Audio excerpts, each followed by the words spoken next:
Hoş bulduk Sayın Valim. Nasılsınız? Sağ olun. Hoş Sen geldiniz. olun. İyi başkanım. Hoş geldiniz.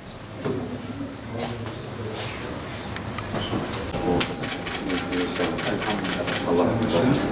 Hoş geldiniz. Hoş geldiniz. Sağ olun. Teşekkür ederim. Sayın Bekir. Hoş geldiniz. Böyle şimdi. Yani. Allah razı olsun.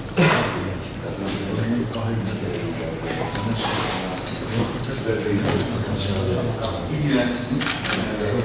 Mustafa vatandaş işte ekmeğimi bölmeyin, karnınızı doyurun. Nasıl doyuracağız?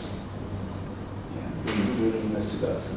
Memleket adına güzel hizmetler noktasına ben uğraştım. Kendileri mi yaptınız? Kendini de Bugün başta söyledim. Biz de Oradan mı onlara evet, destek olalım diye. Alıyoruz efendim.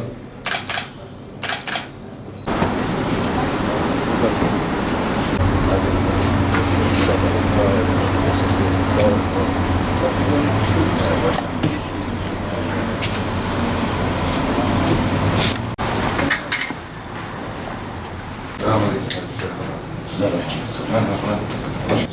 Evet, İlker Başkanım hoş geldiniz. Hoş geldiniz, hoş geldiniz başkan. Evet, hoş geldiniz.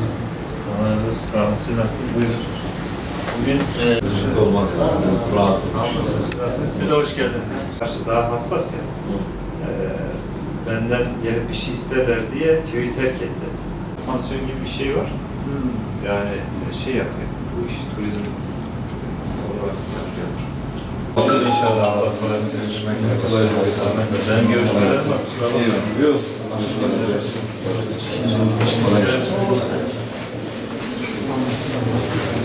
İman durumu.